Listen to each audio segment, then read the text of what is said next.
So, I've done other videos about my move to Costa Rica and how about 10 years ago my family and I moved here from Alexandria, Virginia, and with that came my small web development and support company. And in those other videos, I could talk about how it's not all rainbows and unicorns. I mean, there's real life things to consider when you're moving a job to a place like Costa Rica. And here, as a web developer and someone who runs web support and hosting, you can guess what is the absolute most important thing to me, and that is reliable internet connectivity. When I moved from Virginia to Costa Rica, I went from a 100 megabyte line to a 15 megabyte line that cost $150 per month in Costa Rica. Now I know a 100 megabyte line is not impressive, but this was 10 years ago. And I know up in the US everyone has their gigabit lines or hundreds of megabytes in their home, but to go from a 100 megabyte line to 15 was tough.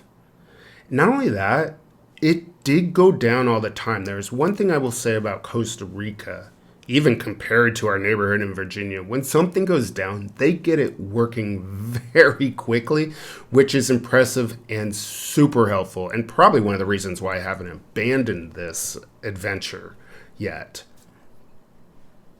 So like I said, moving to Costa Rica meant going from fast fiber to slow, overpriced internet. Frequent outages were a thing.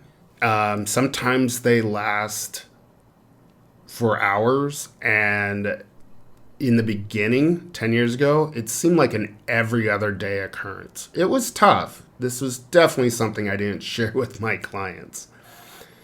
Backup plans were essential, and by that, I don't mean other internet connected lines because there was only one provider in the area. What I mean is coffee shop, closest one, second closest, third closest, bars, places that had Wi-Fi. But I think the biggest problem we had here is that outages weren't always just within our condo complex or our neighborhood or even just our apartment. They're sometimes regional, like entire regions of this country will go out for a little bit. And so driving to the coffee shop doesn't help a whole lot. Again, things have gotten so much better here that those kind of regional outages are few and far between today.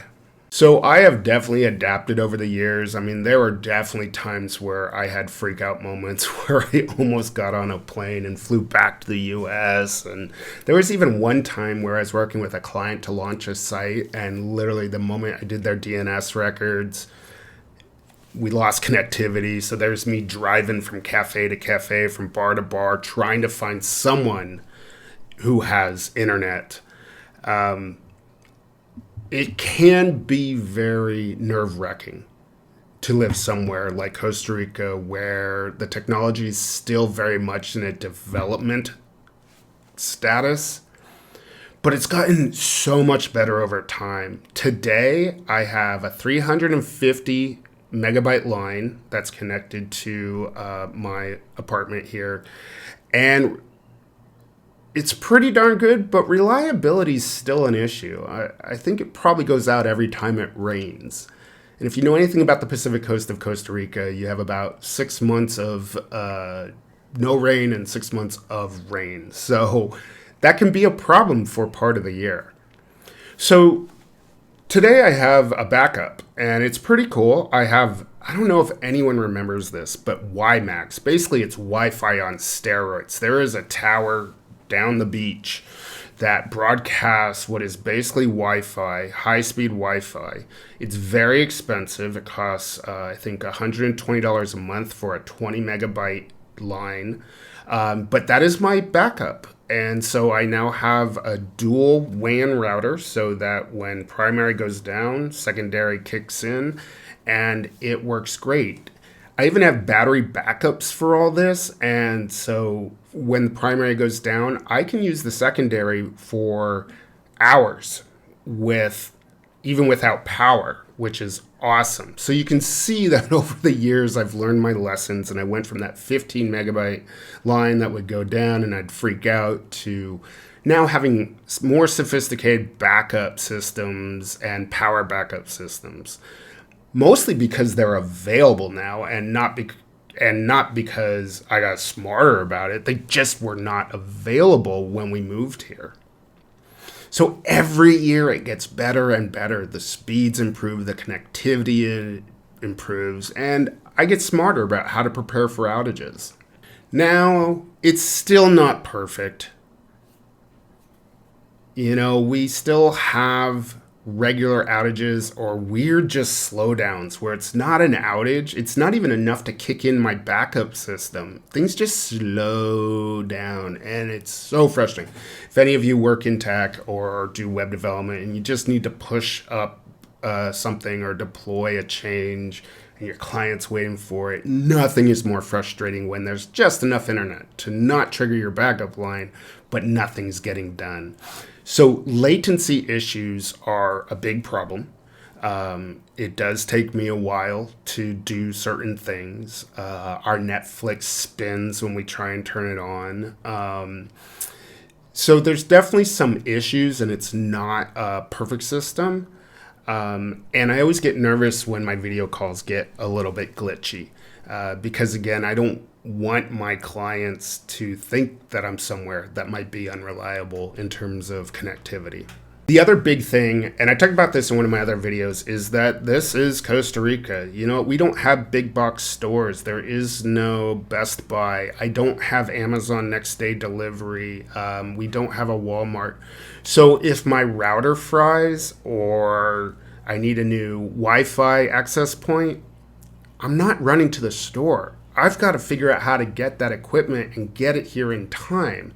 Now, I've joked about getting on airplanes and flying to, say, Miami or Houston or something and just getting it and coming home, because in all honesty, that would be faster and potentially cheaper, because if I have to order it from the States, we can get Amazon, but there is no overnight delivery, let alone same day delivery. It's going to take a week or so. They're going to throw on the import taxes, and so it's expensive and slow. So we've got to prepare. I've got a box of tech, random old tech that I hope still works, that, believe me, if something burns out, I'm throwing stuff over my shoulder trying to find a backup to it and so on. So there are definitely challenges that exist. So how do you make it all work? Or how do I make it all work, I guess, is if you're running an online business in a place with not the most reliable internet, you need backup plans. And between redundant connections, power backups, and simply planning ahead, I've made it work, but it's definitely not as easy as just plugging in and expecting perfect service. So anyway, food for thought, something to think about if you're considering that digital nomad thing or working from another country for an extended period of time, or even on vacation. If you think you're going to get some quick work done, you should probably focus on your vacation and relaxing, but we know how it goes. Thanks for listening.